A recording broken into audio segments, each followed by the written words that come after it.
sans doute, puisqu'elle y était. En Cisjordanie, l'offensive qui a commencé en février continue de plus belle. Les camps sont mis à sac, notamment Jenin au nord, Tulkarem, et également le camp de Balata qui est en partenariat avec la FPS, France-Palestine Solidarité, à Brest, et qui est soumis à des incursions militaires extrêmement violentes depuis un moment. En Cisjordanie occupée, il y a actuellement 850 checkpoints, c'est-à-dire que la circulation est quasiment impossible. Et les colons se déchaînent à Jérusalem-Est, à Masafer Yatta, la région au sud d'Hébron, dans le sud de la Cisjordanie, et dans la vallée du Jourdain. Des attaques sur les sources, la rupture des canalisations d'eau pour les villages, l'égorgement des moutons, les destructions de maisons et de bâtiments, la destruction des oliviers, etc. Et quand ils ont terminé et que les soldats qui les accompagnent toujours et qui les protègent s'en vont, ils arrêtent des Palestiniens. On compte aujourd'hui, depuis le début de 2024, 3000 attaques contre les Bédouins palestiniens de la vallée du Jourdain. Et puis, vous avez certainement entendu parler de l'Oscar qui a été gagné par le film Noorderland, et qui est un film fait par des réalisateurs israéliens et palestiniens, dont l'un d'eux habite à Masafer Yatta, justement.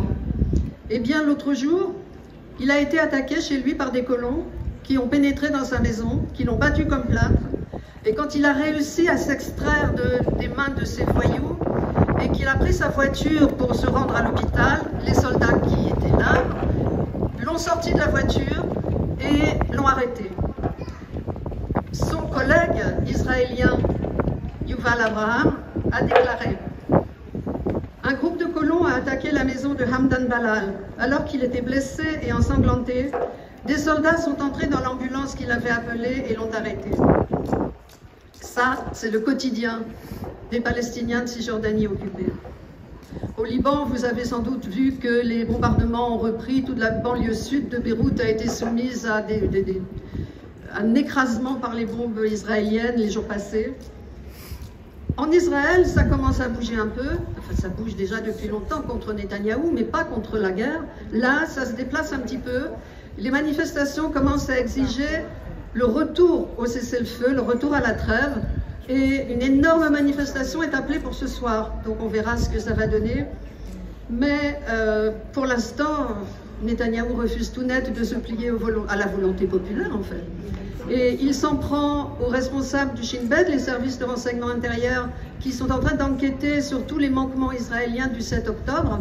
Et il s'en prend aussi à la procureure générale de l'État d'Israël, qui est en train d'enquêter sur lui.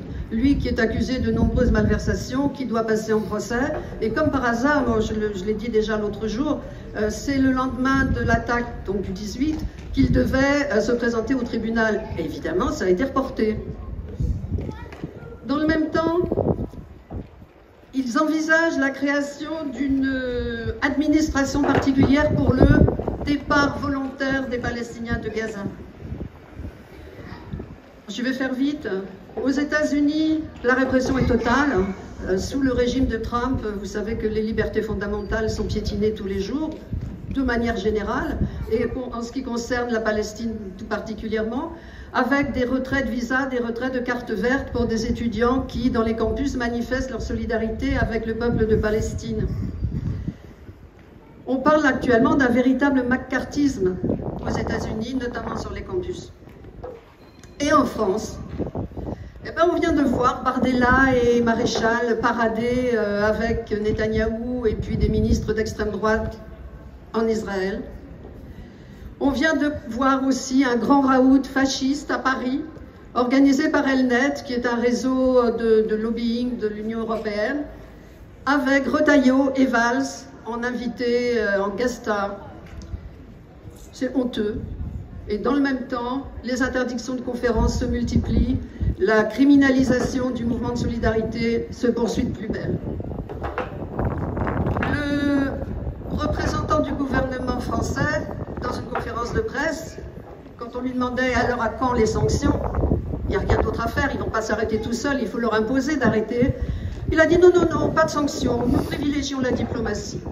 voit ce que ça donne depuis 18 mois de massacre. Demain, c'est la journée de la Terre en Palestine.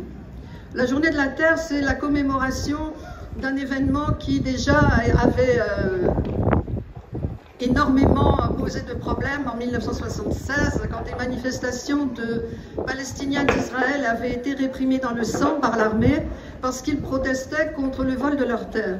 Et chaque année, le 30 mars, les Palestiniens dans le monde entier marquent le souvenir de ce mouvement et de sa répression.